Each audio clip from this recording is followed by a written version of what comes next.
కంసుడికి బట్టలు ఉతికేటటువంటి ఒక చాకలి వాడు మంచి మంచి పట్టుబట్టలన్నీ ఉతికి మూటలు కట్టుకుని చక్కగా తల మీద పెట్టుకుని వెళ్ళిపోతున్నాడు. కృష్ణుడి పిలిచి అన్నాడు, ఏమాయ్ మేము నందమహారాజు గారి బిడ్డలం, మాకు కూడా ఒక్క పట్టు పంచి ఇద్దు కట్టుకుంటాం అన్నాడు. అయ్యా ఇవి కంసుడి బట్టలండి, మీకు నేను ఎలా ఇవ్వగలను, నేను చాకల్ని ఉతికేవాడిని అంతే కదా, నాకు అధికారం ఉంటుందా అంటే వేరొక రకంగా ఉన్నాడు. చాకలు అన్నాడు, ఇట్టెట్రా ప్రభువునకు తెలిసిన ఎంత ఆగ్రహం వస్తుందో తెలుసా, మా కంస మహారాజు గారికే తెలిస్తే ఈ ప్రాణములు ఉగ్గడించేస్తాడు. మీకు పెరుగులు నేతులు తాగి బాగా కొవ్వు పట్టింది, లేకపోతే ఇవేం మామూలు పంచెలు అనుకుంటున్నారా, ఇవి సాక్షాత్తుగా కంస మహారాజు గారు కట్టుకునేటటువంటి పంచెలు, ఇవి కావాల్సి వచ్చాయా మీకు, ఆ కంసుడికి తెలిసిందంటే పీకలు ఎగిరిపోతాయి, పిచ్చ పిచ్చ మాటలు మాట్లాడకండి. కృష్ణుడు చూసి నేను నిన్ను అడిగింది ఏమిటి, నువ్వు మాట్లాడింది ఏమిటి అని చూస్తుంటే బలరాముడి వంక చూసి, అన్నయ్య ఇంకా ఈ పుర్రె మారదు అని పిడికిలి బిగించి ఒక్క గుద్దు గుద్దాడు నెత్తి మీద. వాడి తల బద్దలైపోయి ఎందుకు చంపాడు చాకల్ని అంటే ఇక్కడ ఒక ప్రశ్న ఉంది. ఈ పుర్రె ఎప్పటిదో తెలుసా అండి, త్రేతాయుగం పుర్రె. అప్పుడు సీతాదేవి మీద నిందలేశాడు.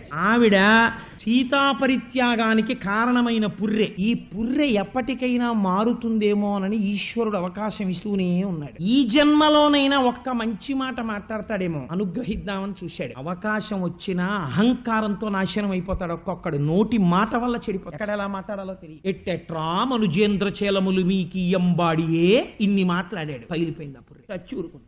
కాబట్టి ఈశ్వరుడి యొక్క క్షమాగుణాన్ని, మనిషి యొక్క తెంపరితనాన్ని ఈ రజకుని యొక్క మరణము మనకి ఆవిష్కరిస్తుంది. బట్టలు ఉతకగలిగాడు గాని తన మనసుని ఉతుక్కోలేకపోయాడు వాడు.